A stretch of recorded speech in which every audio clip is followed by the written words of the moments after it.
여러분, 하나님을 믿는 그리스도인들의 공통된 고백이 뭘까요? 아마도 하나님이 내 인생의 주인이시라는 고백이 우리 모두의 공통된 고백일 거예요. 근데 이제 우리가 이렇게 고백은 하지만 실제로 우리 삶에서 많은 그리스도인들이 하나님의 뜻대로 살까요? 아니면 자기 고집대로 살까요? 그러니까 이제 하나님대로 이제 살고 싶고 또 그렇게 하고 싶은데 마음은 원인데 어떻죠? 네, 육신이 약해서. 네. 저처럼 이제 마음은 늘 하나님의 뜻대로 살고 싶지만 막상 어떤 문제에 부딪히거나 어떤 현실에서 어떤 위기의 순간이 닥치면 우리는 하나님만을 온전히 의지하고 하나님 뜻대로 살기보다는 여전히 내 뜻대로, 내 생각대로, 내 고집대로 살아가는 이러한 우리의 연약한 모습을 가장 잘 반영해주는 성경의 인물이 바로 야곱인 것 같습니다. 여러분, 야곱이 라반의 집에서 몇 년 신앙훈련 받았다고요? 몇 년? 20년이요. 근데 이제 우리가 계속 살펴봤지만 야곱이 어느 날은 하나님이 주인이었지만 어느 날은 누가 주인이죠? 자기가요. 그러니까 여전히 하나님이 주인이었다가 자기가 주인이었다가 하는 일을 반복하고 있어요. 여러분, 우리가요 정말 하나님을 주인으로 모시는지 아닌지는 언제 드러날까요? 여러분 혹시 그거 아세요? 큰 통에 물이 담겨 있어요. 물이 담겨 있는데 이 물이 정말 깨끗한지 안 깨끗한지는 어떻게 알 수 있을까요? 휘저어봐야 돼요. 휘저어. 가만히 냅두면, 이렇게 가만히 냅둘 때는 얼핏 보면 더러운 건 다 어떡하죠? 가라앉아요. 그래서 얼핏 보면 물이 깔끔한 것처럼 보여요. 근데 정말 그 물이 깨끗한지 아닌지는 휘저어 보면 이 물이 정말 깨끗한 물인지 더러운 물인지 알 수 있어요. 신앙도 마찬가지예요. 그러니까 정말로 우리 신앙이 어떤지, 우리가 정말로 하나님을 주인으로 온전히 섬기고 있는지는 언제 드러나냐면, 왜 이렇게 여기서 예배 이렇게 드리고 찬양을 들을 때는 다 참 신앙인 같고 거룩한 신앙인 같고 믿음 좋은 신앙인 같잖아요. 근데 진짜 신앙의 모습은 언제 드러날까요? 문제가 발생했습니다. 어떤 위기가 닥쳤어요. 그럴 때 그 문제를 어떻게 바라보고 어떻게 해결하고 어떻게 처리하는지 그 과정을 보면, 그 방법을 보면 우리의 신앙이 어떤지가 드러나요. 물론 야곱도 마찬가지였죠. 야곱이 하나님의 은혜로 아롱이 다롱이 장사 잘 될 때는 어땠죠? 아롱이 다롱이 계속 나왔잖아요. 막 풍부하게. 그때는 어땠나요? 정말 하나님 잘 믿는, 하나님 그 참 아들 같은 그런 신앙인의 모습이었죠. 근데 막상 지금 자기를 죽이겠다고 딱 버티고 있는 에서를 만나려고 하는 이 문제 앞에서 야곱의 신앙이 어떤지가 여실히 드러났죠. 여러분, 야곱이요 에서라는 큰 문제를 만났을 때 어떻게 했나요? 온전히 하나님만을 의지했나요? 아니면 한 손에는 하나님, 한 손에는 자기가 생각하는 자기의 꼼수를 들고 있었나요? 그렇죠. 모든 양손에 한 손에는 하나님, 한 손에는 자기의 꼼수로 이 문제를 해결했어요. 그죠? 그래서 야곱이 여전히 온전히 하나님이 주인이 아니라 하나님이 주인인 것도 있고 내가 주인인 것도 섞여 있는 것을 우리가 계속 살펴보고 있었죠. 여러분, 하나님이요 정말 우리 사랑하시는 아버지 맞으신가요? 아멘. 맞나요? 아멘. 장로님, 자식 키울 때요 많이 이기셨어요? 아니면 많이 져주셨어요? 어떠신 것 같으세요? 자식 키울 때. 자식을 키울 때 많이 이기셨어요? 아니면 많이 져주셨어요? 졌죠. 상품 회장님, 자녀 키우셨죠? 이기셨어요? 아니면 자식한테 많이 져주셨어요? 졌어요. 왜 져주셨어요? 왜 져주셨어요? 장로님은 왜 져주셨어요? 더 많이 아니까 너희들이 직접 가봐야 아니까 이해해 준 거죠. 언젠가 철들면 이 부모 마음을 헤아릴 걸 믿고, 그리고 언젠가 철들면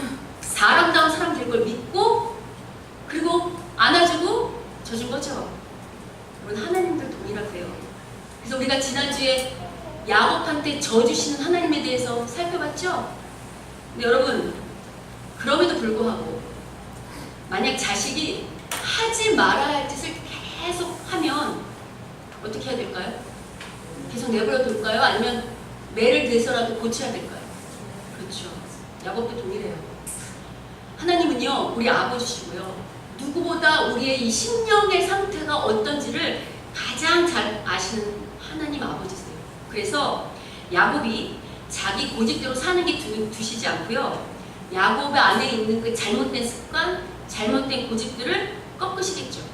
자, 그래서 오늘 우리가 읽었던 이 본문, 야곱나루의 씨름으로 잘 알려진 이 본문은요, 져주시는 하나님의 마음도 잘 담겨 있으면서도 한편으로는 여전히 자기 고집대로 사는 이 야곱을 새롭게 하시려는 하나님의 마음이 잘 담겨 있는 본문이에요.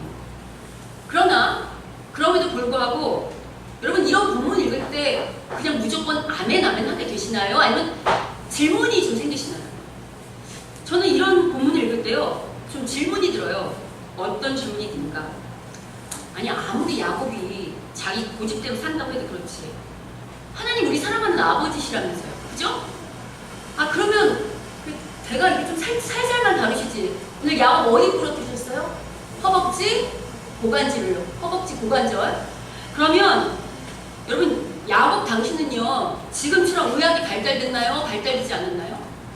발달되지 않았어요. 의료기술이 없다고요. 그러면 지금 야곱이 이 허벅지, 고관절이 부러졌잖아요. 그럼 오늘 이후로 야곱은 어떻게 살아야 되죠? 평생 절름절름하는 절름발이로 살아야 돼요. 우리가요, 인간적으로 생각하면 이런 본문 읽을 때 이렇게 생각 안 드세요? 아니, 하나님 우리 아버지시라면서 오히려 야곱이 누군가 사람이 나타나서 야곱을 공격해서 절름발을 만들려고 하는 순간에 오히려 누가 나타나 주셔야 돼요? 그렇지, 하나님이 짠 하고 나타나셔서 보호하시고 야곱이 그렇게 다치지 못하도록 이렇게 함께 하셔야 되는데, 오늘은 오히려 누가 야곱의 허벅지 고관절을 부러뜨렸어요? 하나님이요. 그러면 이런 본문 앞에서 좀 당황스럽지 않으세요? 뿐만 아니라 이렇게 허벅지 고관절이 부러졌는데도 불구하고 야곱 어떡하죠? 하나님한테 복 달라고 매달리잖아요. 하나님 저 좀 복 주세요. 여기서 야곱이 매달리는 복은 뭘까요? 지난주 말씀드렸는데, 그렇지, 에서 앞에서 하나님 저 형 손에서 구해주세요. 살려주세요. 지금 아파서 뼈가 다 부러져서 아픈 이 와중에도 살겠다고 하나님 붙들고 매달리는 거잖아요. 자, 그럼 보통은 하나님이 그동안 우리가 알았던 하나님은 어떻게 하셨냐면 이렇게 하셨어요. 걱정하지 마라. 내가 너 지켜줄게. 너 인도할게. 내가 너 책임질게. 이러셨단 말이에요. 근데 오늘 야곱에 등장하는 하나님은 그런 말씀 하세요? 아니면 그런 말씀 전혀 없으세요? 전혀 없어요. 오히려 뭐라고 하냐면 너무나도 생뚱맞게 네 이름이 뭐니? 이렇게 물으셨죠. 자, 그러면서 이름만 달라? 뭘로 바꿔주셨죠? 이스라엘. 우리는 이스라엘이라는 이름이 얼마나 중요한 의미인지 잘 알고 있으니까 괜찮지만, 여러분이 지금 야곱이라고 생각해보세요. 지금 하나님과 만났는데 나는 정말 지금 목숨이 위태위태한데 지금 하나님 앞에 살려달라고 매달리는데 하나님 전혀 생뚱맞게 아무 말씀 없이 이름만 바꿔주고 가신다면 여러분 마음 어떠시겠어요? 하나님 앞에 고맙겠어요? 아니면 한편으로 야속하다는 생각 들겠어요? 그렇죠. 하나님 왜 이렇게 나한테 야속하게 구시나 싶었을 거예요. 자, 그럼 하나님 왜 이렇게 하셨는가? 우리가 이런 갖고 있는 이런 질문들을 하나씩 한번 풀어가 가도록 하겠습니다. 자, 여러분, 먼저요, 하나님은 왜 야곱을 공격하시고 야곱의 허벅지 그 고관절을 위골시켰는지 그래서 한번 생각해 보려고 하는데요. 여러분 그거 아시죠? 사람은요, 어떤 문제가 딱 닥치잖아요. 그러면 늘 눈앞에 있는 그 문제를 당장 위기를 벗어나는 것에 급급해요. 근데 여러분, 하나님의 관점은 우리랑 똑같을까요? 다를까요? 달라요. 우리는 당장 눈앞에 있는 것만, 위기만 벗어나는 데 이 초점이 맞춰 있다고 한다면, 하나님은 이 문제의 본질, 문제의 근원이 뭔지에 대해서 이렇게 생각하게 하신단 말이에요. 자, 그러면 여러분 지금 야곱은요, 형 에서를 만나는 문제에 집중하고 있죠. 근데 하나님 보실 때는요, 문제가 있어요. 야곱은 형과 만나서 사는 데 집중하고 있지만 하나님 앞에는 지금 야곱이 뭐가 더 중요하냐면, 여러분 지금 야곱이 이렇게 돌아오는 건 누구 섭리예요? 하나님 보실 때는 에서가 중요한 게 아니라 야곱이 어디로 돌아와야 돼요? 약속의 땅인 어디요? 가나안 땅이요. 다시요. 하나님 보시기 지금 중요한 문제는 뭐라고요? 약속의 땅인 가나안 땅으로 들어오는 거예요. 자, 여러분 지금 제가 약속의 땅 가나안이라고 했어요. 약속의 땅을 오늘로 말하면 하나님 나라라고 말할 수 있겠죠. 자, 그러면 약속의 땅에는 누구만 들어갈 수 있을까요? 그리고 약속의 땅에는 하나님 나라에 누구만 들어갈 수 있나요? 하나님 나라 백성만 들어갈 수 있어요. 최기복 회장님 집에 제가 여쭤볼게요. 집에 누구만 들어갈 수 있어요? 최기복 회장님 집에 누가만 들어갈 수 있을까요? 네? 그치? 회장님과 자제들, 그러니까 자녀들, 가족만 들어갈 수 있어요. 맞아요? 그래요, 여러분. 하나님 나라에는요, 누구만 들어갈 수 있다고요? 하나님의 자녀만 들어간다고요. 우리가 아브라함이나 이삭 이야기도 잘 살펴봤는데, 여러분 그때를 떠올려 보세요. 아브라함과 이삭이 하나님을 잘 섬길 때는, 그때는 어땠냐면 그 약속의 땅에 있었어요. 맞아요? 근데 그들이 하나님을 온전히 섬기지 않고 자기 생각, 자기 뜻, 불신하고 살 때는 약속의 땅이 있었나요? 아니면 약속의 땅을 떠났나요? 예, 애굽이나 블레셋 땅으로 떠났던 거 기억하세요? 근데 그럴 때 뭘 생각했냐면, 좀 기억하시잖아요. 왜 대표적인 거 있었잖아요. 아브라함 때 왜 흉년 들었을 때 그 약속의 땅에 있지 않고 자기 생각대로 어디로 내려갔어요? 애굽. 이삭도 마찬가지죠. 흉년 들었을 때 블레셋으로 내려갔잖아요. 자, 그럴 때마다 그들이 위기를 겪나요? 겪지 않나요? 네, 어떤 위기를 겪었죠? 아내를 빼앗기는 그런 위기. 자, 그때마다 자신들 힘으로 가나안 땅으로 돌아왔나요? 아니면 하나님이 친히 나셔서 그들을 구해주셨나요? 그렇죠. 그러니까 자기들 힘으로 돌아온 게 아니고요. 약속의 땅을 벗어난 건 자기들 마음대로 벗어났지만 다시 약속의 땅으로 돌아올 때는 늘 하나님이 은혜를 베푸셔서 그 하나님의 은혜로 돌아올 수 있었어요. 야곱도 동일해요. 자, 우리가 지금 살펴본 것처럼요. 야곱이 겉으로 볼 때는 하나님을 믿는 자 같지만 여전히 그 속에 여러 가지가 불순물이 섞여 있죠. 자, 여러분 성경이 말하는 죄가 뭐라고 그랬죠? 죄요. 그렇죠. 하나님을 떠난 거, 하나님을 온전히 신뢰하지 않는 거예요. 다시요. 성경이 말하는 죄가 뭐라고요? 하나님을 온전히 신뢰하지 않는 것. 세상이 말하는 죄하고 달라요. 성경이 말하는 죄는요, 내 힘으로 사는 거, 나를 의지하고 사는 거, 내 뜻대로 사는 거, 이거 다 뭐예요? 죄예요, 죄. 성경이 말하는 죄는 내 힘으로 사는 게 죄라고요. 그러면 하나님 나라는 아까 죄는 들어갈 수 있어요, 없어요? 못 들어가요. 누구만 들어가죠? 온전히 하나님만을 의지하는 자, 이런 사람을 의인이라고 하는 거예요. 이런 사람만 들어갈 수 있대요. 자, 그러므로 여러분 하나님을 온전히 의지하지 않았던 야곱은요, 우리가 이제 고향에서 쫓겨나갔잖아요. 고향이 약속의 땅인 가나안 땅이죠. 외적으로 볼 때는 누구 때문에 쫓겨나간 거죠? 누구 때문에? 형 에서 때문에. 외적으로 볼 때는 형 에서 때문에 쫓겨나간 것 같지만 실제로는 누구한테 쫓겨나갈 걸까요? 그렇죠. 배후에 계신 하나님이 약속의 땅에서 쫓아내신 거예요. 왜요? 참된 하나님 자녀 만들어서 다시 들여보내시려고요. 자, 근데 지금 20년이 지나서 다시 약속의 땅 앞에 딱 쓴 이 야곱의 이 모습 어때 보이세요?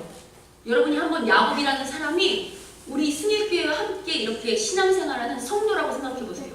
이렇게 보실 때 하나님만 온전히 의지하는 참된 신앙인처럼 보이세요? 아니면 아직도 많이 부족해 보이세요? 그렇죠? 그래서 여러분 아까 말한 것처럼 우리가 하나님 나라에 들어가는 거, 약속의 땅으로 들어가는 게 우리 노력으로 가능할까요? 아니면 하나님의 은혜를 베푸셔야 할까요? 그렇죠.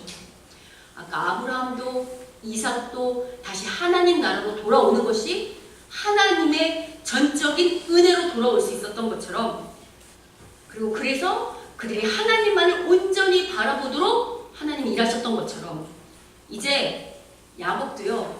이 가나안 땅, 이 약속의 땅으로 돌아오는 건 자기 힘으로가 아니라 누구의 은혜가 있어야 들어갈 수 있을까요? 예, 하나님의 은혜요. 여러분, 왜냐면 이게 왜 하나님의 은혜면 오늘 하나님이 그 가나안 땅으로 들어오려고 하는 이 야곱 지금 들어오기 전에 어디를 부러뜨렸다고요? 허벅지, 고관절이요. 이게 뭘 상징하냐면요. 여러분, 야곱이요. 에서와의 만남을 준비하면서 하나님만 온전히 의지했나요? 아니면 하나님도 의지하고 자기 생각대로 여러 가지 꼼수를 준비했나요? 예. 그 꼼수 중에 최후의 방편으로 가장 마지막으로 준비했던 자기의 꼼수가 뭐였죠? 기억하세요? 뭐였어요? 맨 뒤에 남아서 36개 줄에 그냥 도망가는 거였잖아요. 지난주 기억하세요? 맨 마지막에 여러 가지 꼼수를 다 해놨지만 마지막에 준비했던 게 여차하면 형이 여차하면 어떻게 한다고요? 나 혼자 도망가겠다. 여러분, 도망가려면 뭐가 튼튼해야 돼요? 다리가 튼튼해야 돼요. 근데 지금 하나님은 뭘 부러뜨려 놨다고요? 튼튼한 두 다리요. 야곱이 마지막으로 생각했던 최후의 방편이 도망가는 거였는데 지금 어디를 부러뜨려 놨다고요? 다리요. 자, 이제 야곱은 절름발이가 됐어요. 에서가 쫓아와도 도망갈 수 있나요? 꼼짝없이 그 자리에서 누구만 바라봐야겠죠? 하나님만 바라봐요. 하나님만 바라보고 하나님만 의지해야 돼요. 그래서 여러분, 하나님이 이 야곱의 고관절을 부러뜨린 건요, 자기가 마지막까지 붙잡고 있던 자기 생각, 자기 고집, 자기 방법, 이걸 하나님이 습격하신 거예요. 왜냐하면 그래야 야곱이 누구만 온전히 바라보죠? 하나님만. 그러면 제가 계속해서 여러분에게 계속해서 말씀드리는 게 있는데, 성경이 말하는 참된 복이 뭐라고요? 하나님의 자녀 되는 거. 다시요. 이게 너무 중요해요. 왜냐면 세상은 복이라고 할 때 이런 생각하는 게 아니라 부자 되는 거, 건강한 거, 잘 되는 거라고 생각하거든요. 다시 여러분께 여쭤볼게요. 성경이 말하는 참된 복이 뭐라고요? 하나님의 자녀 되는 거. 여러분, 우리가 하나님의 자녀 된다는 건 삶의 모든 순간에 누구를 주인으로 모시고 사는 거라고요? 하나님요. 내가 아무리 경험이 많고, 내가 아무리 똑똑하고, 내가 아무리 지식이 많고, 내가 아무리 돈이 많아도 만약에 내 경험과 내 고집과 내 생각대로 살면 하나님 자녀일까요? 아닐까요? 예. 아무리 내 생각이 맞는 것 같아도 하나님이 안 돼. 그럼 어떻게 해야 되죠? 그분의 뜻 앞에 내 뜻을 내려놓는 것. 이게 바로 성경이 말하는 복이고요. 이게 바로 하나님의 참된 백성이 되는 길이에요. 맞죠? 여러분, 우리가 내 생각, 내 주장대로 자꾸 살고 계시면 성경이 말하는 참된 복은 아직 못 누리고 있는 셈이에요. 자, 그래서 하나님이요, 바로 이 부분을 건드리시는 거예요. 여러분, 야곱이요, 지금 돌아올 때 당시에는 자식이 많은 게 신의 축복이라고 생각했어요. 지금 돌아올 때 야곱이 자식이 몇 명이죠? 아직 베냐민 안 났어요. 그러니까 아들 11명에 딸 하나에서 몇 명일까요? 12명. 당시면 축복 받은 거예요? 안 받은 거예요? 받았죠. 자식만 만나요? 하나님께서 어마어마한 거부로 만드셔서 소떼, 양떼 어마어마하게 많죠? 자, 겉으로 볼 때는 자식도 부자고 돈도 많고 건강하고 정말 잘 먹고 잘 되는 사람처럼 보이지만 아직 자기를 의지하는 그 야곱이요, 하나님 보실 때는 참복을 받은 자인가요? 아니면 아직은 참복을 받아야 할 자인가요? 그렇죠. 그래서 하나님은 오늘 하나님만을 온전히 의지할 수 있도록 야곱의 이 다리를 부러뜨려서 정말 하나님만을 의지하는 자로 만드신 거예요. 그러니까 야곱의 신앙이 좋아서가 아니죠? 어쩔 수 없는 하나님의 습격을 통해서 야곱이 하나님 앞에 무릎 꿇고 하나님만 의지할 수 있도록 만드는 거 보이세요? 예. 자, 여러분, 이제 왜 하나님께서 야곱의 이 허벅지 고관절을 위골시켰는지 좀 이해가 되시나요? 자, 여러분, 근데 20년 이상을 하나님을 이렇게 부름받고 하나님과 함께 동행해도 하나님 앞에 잘 굴복하지 않은 이 야곱의 모습, 이거 자아가 아주 강한 야곱만의 문제일까요? 아니면 여전히 자아로 똘똘 뭉쳐있는 우리 모두의 문제일까요? 우리 모두 문제예요. 여러분, 사람은요 절대로 자기가 스스로 고집을 꺾지 않아요. 왜냐하면 자기가 어느 지점에서 어떻게 고집 부리고 있는 것조차 모르거든요. 어떻게 알 수 있냐고요? 여러분, 성경에 등장하는 하나님께 쓰임받은 많은 인물들이 다 오늘 이 야곱처럼요 하나님이 이런 습격을 겪고서야 참된 신앙으로 세워져요. 혹시 바울 아세요? 바울 아시죠? 바울이 누구냐면요 이방인의 그 복음을 전했던 최고의 사도였어요. 근데 여러분, 바울이요 처음부터 이방인에게 복음을 전했던 최고의 사도였나요? 아니에요. 여러분이 아시는 것처럼요 바울은요 오히려 예수 믿는 자들을 핍박했던, 아니 핍박하는 정도가 아니라 어떻게 했죠? 죽이는 데 앞장섰던 사람이었어요.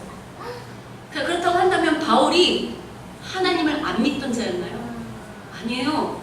그럼 바울은요 당시에 누구보다도 열심히 특심이었던 자예요.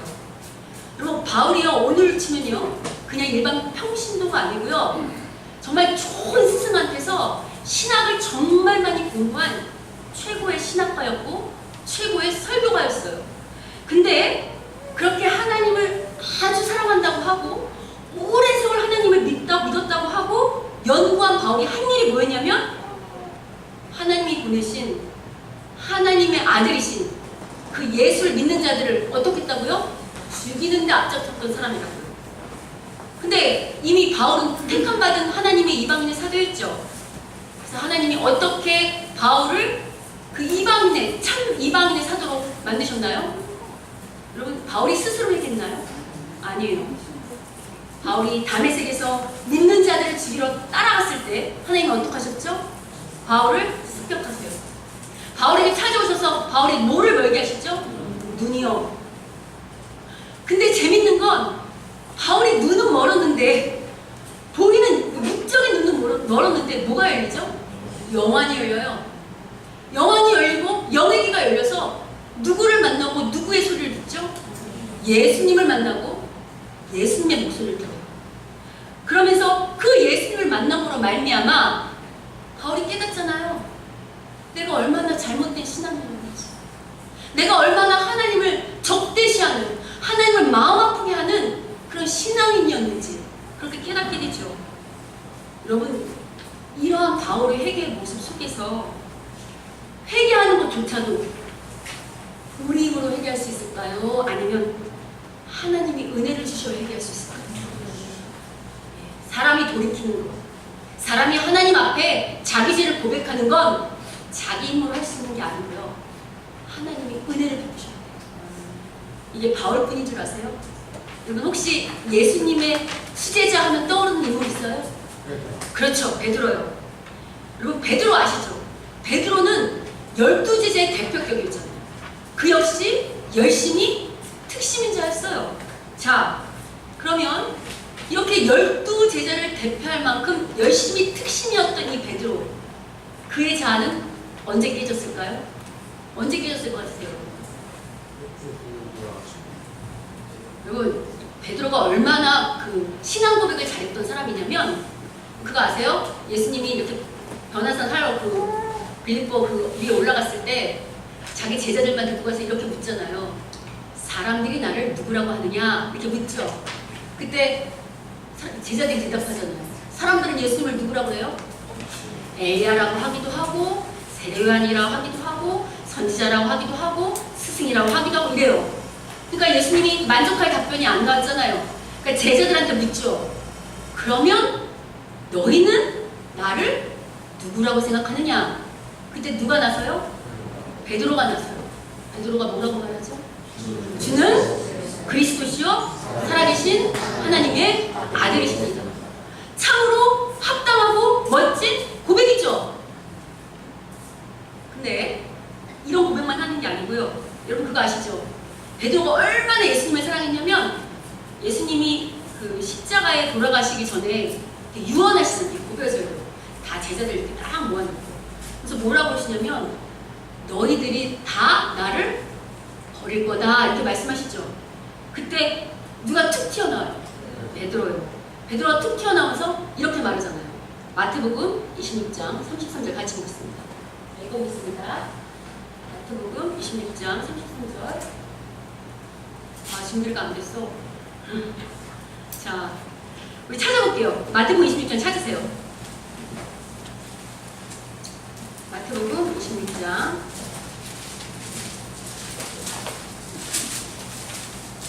46페이지 여가 되어 있습니다. 신약성경. 하나님 보고 성경을 찾으라고 하시네요. 마태복음 26장 33절 찾으셨어요? 46페이지 어간에 있어요. 자, 좀 기다릴게요. 마태복음 26장 33절 46페이지 어간에 있습니다. 마태복음 26장 33절 찾으셨죠? 그때 베드로가 어떻게 대답하냐면 같이 한번 읽어보겠습니다. 시작. 베드로가 대답하여 이르되 모두 주를 버릴지라도 나는 결코 버리지 않겠나이다. 지금 모두 주를 버려도 나는 결코 예수님을 버리지 않겠다고 아주 자신 있게 말하는 거 보이세요? 여러분 이런 베드로 믿음직하죠? 신앙도 좋아 보이고 하나님에 대한 열심도 특심인자처럼 보이죠? 자, 그러나 여러분 우리의 신앙이 이 말에 있는 게 아니라 실제 이 현실에서 문제가 터질 때 증거된다는 게 어디가 나오냐면 자, 지금 뭐라고 하냐면 베드로가 지금 이렇게 버리지 않을 거라고 다 말하니까 예수님이 뭐라고 말씀하시냐면 34절 보세요. 이렇게 말씀하시잖아요. 내가 진실로 내게 이르노니 오늘 다 오기 전에 네가 몇 번 나를 부인한대요? 3번이요. 자, 3번 부인할 거라고 지금 말씀하시죠. 아마 베드로가요 이렇게 제자들하고 이 얘기 들을 당시만 해도 지금 이런 마음이 들었을 것 같아요. 아, 예수님 진짜 너무하시네. 아니 내가 그래도 예수님의 수제자 중에 수제자인데 아니 어떻게 이렇게 사람을 못 믿으시나. 더구나 혼자 조용히 불러놓고 말씀하시는 거예요? 아니면 제자들 다 있는데 말씀하시는 거예요? 그렇죠. 그러면 어쩜 이렇게 대놓고 나를 망신 주실 수 있는가? 내가 그동안 예수님을 어떻게 섬겼는데 어떻게 따라다녔는데 하면서 요즘 말로 말하면 여러분 뭐 받았다고 하죠? 상처받았다고 아마 할 거예요. 근데 재밌는 건 뭐냐면 예수님과 이러한 대화를 나온 지 불과 몇 시간 지나지 않은 그날 오후에 예수님이 재판정에 끌려가시거든요. 근데 그때 어떻게 하냐면 베드로가 어떻게 하죠? 나는 이제 사람들이 예수님만 끌고 가고 베드로가 떨어지잖아요. 사람들이 베드로를 가리키면서 너 예수 따라다니던 그 예수 닮은 사람 맞지? 하고 막 묻죠? 자, 그게 어디 나오냐면 자, 26장 60절 보세요. 60절 69절 26장 69절 찾으셨어요? 26장 69절 한 장만 넘기시면 돼요. 26장 69절 찾으셨어요? 네, 69절 70절 같이 한번 읽어보겠습니다. 69절 70절 읽겠습니다. 시작. 베드로가 바깥들에 앉았더니 한 여종이 나와 이르되 너도 갈릴리 사람 예수와 함께 있었도다 하거늘 베드로가 모든 사람 앞에서 부인하여 이르되 나는 내가 무슨 말을 하는지 알지 못하겠노라 하며. 지금 베드로가 예수님 인정하나요? 아니면 모른다고 하나요? 모른다고 해요.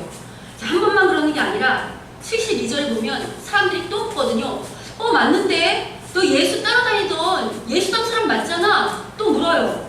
근데 이번에는 72절 보면 베드로가 어떻게 부인을 하죠? 맹세하고 부인하는 거 보이세요? 두 번이에요. 자, 이번에 옆에 있던 사람이 또 집요하게 물어요. 너 예수 따라다니는 사람 맞아? 라고 말하는데 74절 보세요. 그가 어떻게 부인하는가? 74절을 같이 한번 읽겠습니다. 시작. 그가 저주하며 맹세하여 이르되 나는 그 사람을 알지 못하노라 하니 곧 닭이 울더라. 지금 베드로가 그냥 나 몰라요 이렇게 하지 않고 지금 어떻게 하냐면 저주하고 맹세하면서 예수님 모른다고 고백하는 거 보이세요? 자, 그러면 베드로는 언제 습격을 받냐면요. 바로 그 다음 절이요. 75절을 보면요. 75절 같이 한번 읽어보겠습니다. 시작. 이에 베드로가 예수의 말씀에 닭 물기 전에 내가 3번 나를 부인하리라 하심이 생각나서 밖에 나가서 심히 통곡하니라. 베드로는 뭘로 공격을 받는가? 닭이 우는 거예요. 닭이 울 때 예수님 말씀이 생각나면서요. 베드로가 지금 어떻게 했다고요? 심히 통곡하고 울었대요. 이 베드로의 울음 어떤 울음일까요? 네. 아마 이 시간에요. 베드로는요. 그동안 자기가 꽤 괜찮은 신앙이라고 믿었던 그 자신의 자아가 와르르 다 무너졌을 거예요. 자기는 정말 온전히 예수님 믿고 의지하는 참 신앙이라고 생각했는데 막상 결정적인 문제가 딱 터지니까 세상 사람과 다를 바가 전혀 없죠. 아니요. 세상 사람보다 더 못하죠. 왜냐하면 여러분 세상에도 의리 있는 사람들은요. 자기 주인을 위해서 자기 군주를 위해서 어떡하죠? 목숨까지도 바쳐요. 근데 지금 베드로는 이 모습을 통해서 내가 세상 사람보다도 못한 죄인이구나를 깨닫게 됐을 거예요. 그래서 여러분 이 사건을 통해서 베드로는 무엇을 깨달았는가? 아, 내가 하나님의 참된 자녀, 참된 예수님의 제자가 되기 위해서는 날마다 하나님이 내게 은혜를 베풀어 주셔야 가능하구나. 내 힘으로 하나님의 참된 제자가 되는 것이 아니라 날마다 하나님 나를 붙잡아 인도하여 주셔야만 내가 참된 예수님의 제자가 될 수 있구나를 깨달았을 거예요. 여러분 은혜란 뭘까요? 은혜. 여러분 우리가 많이 말하잖아요. 하나님의 은혜 받았다고. 하나님께 은혜 받았다고 우리가 많이 얘기하죠. 여러분이 생각하는 하나님의 은혜는 뭔가요? 우리 그런 생각하잖아요. 하나님의 은혜가 있어서 여기까지 올 수 있었다. 이런 말씀을 많이 하시죠. 제가 시간을 잠깐 드릴 테니까 여러분이 생각하는 하나님의 은혜가 뭔지 한번 잠깐만 생각해 보세요. 생각해 보셨어요? 여러분, 우리가요, 보통 은혜라고 하면 내가 기도했던 문제가 해결되고 또 내가 기도했던 물질도 열리고 사업도 열리고 건강도 지켜주시고 자녀들도 지켜주시고 이런 것들을 은혜라고 많이 생각하죠. 맞아요. 이것도 하나님의 은혜예요. 그러나 여러분 정말 하나님의 은혜는요. 어떤 게 가장 큰 은혜냐면 하나님 앞에서 내가 어떤 사람인지 하나님 앞에서 내가 얼마나 고집불통의 완고한 죄인인지 보게 하시는 것 이게 진정한 은혜예요. 아멘. 그래야 말씀이 선포되거나 말씀을 읽을 때요. 그 말씀을 다른 사람을 향해 전행하는 게 아니라 그 말씀을 누구에게 적용시킬까요? 본인 자신이세요. 근데 이제 우리가 그 다음 문제가 있어요. 우리가 하나님의 은혜를 받아서 내가 얼마나 고집불통인지 얼마나 내가 불신앙인지를 알았어도 내 스스로 내 자아가 꺾이나요? 안 꺾이나요? 잘 안 꺾여요. 그래서 여러분 내가 내 힘으로 꺾을 수 없는 이 고집, 이 자아, 이 생각 이러한 것들을 하나님이 꺾어주시는 것 하나님 무릎 꿇게 하시는 것 이게 진정한 은혜예요. 왜냐하면 그래야 우리가 하나님의 참된 자녀가 될 수 있어요. 그래야 예수님의 참된 제자가 될 수 있잖아요. 그래야 우리가 저 말하는 하나님의 나라에 들어갈 수 있는 약속의 땅인 가나안에 들어갈 수 있는 하나님의 참된 백성이 될 수 있잖아요. 여러분 오늘 야곱은 뭐가 꺾였죠? 튼튼한 자기 두 다리요. 우리는 어떤 게 꺾였나요? 혹시 여러분 잘 나가던 사업이 꺾이셨어요? 아니면 물질이 꺾이셨어요? 그것도 아니면 자식이 속을 막 썩이세요? 그것도 아니면 믿었던 사람들이 막 배신을 하시나요? 그것도 아니면 하나님이 여러분의 마음을 막 뒤흔들면서 여러분을 막 공격하시나요? 여러분, 야곱이요, 다리가 부러졌을 때 아팠을까요? 안 아팠을까요? 무지무지하게 아팠을 거예요. 그것처럼요, 하나님이 우리의 고집을 꺾으실 때 아플까요? 안 아플까요? 무지무지하게 아플 거예요. 근데 여러분, 조금만 참으세요. 왜냐면요, 하나님이 우리를 아프게 이렇게 꺾으시는 건요, 그때는 죽을 것 같지만 하나님이 누구시라고요? 우리 아버지요. 그럼 사랑하는 우리 아버지가 우리를 꺾으실 때는 우리가 아프라고 꺾으실까요? 아니면 이 꺾음이 우리에게 참된 복이 되라고 꺾으실까요? 그렇죠. 우리에게 가장 좋은 걸 주시려고 꺾으시는 거예요. 그래서 여러분이 지금은 그 꺾어진 것 때문에 아플 수도 있고 절망할 수도 있고 죽을 것 같을 수 있겠지만 오히려 그게 우리에게 어마어마한 축복이 될 거예요. 어떻게 복이 될지 궁금하세요? 여러분, 오늘 이 설교 제목이 뭐죠? 습격의 은혜 1. 습격의 은혜 1이라고 쓴 건 습격의 은혜 뭐가 있을 거라는 거예요? 2가 있을 거라는 거예요. 그러면 어떻게 복이 되는지는 제가 오늘 말할까요? 다음 주에 말할까요? 그럼 여러분 어떻게 하셔야 돼요? 예, 궁금하면 오셔야 돼요.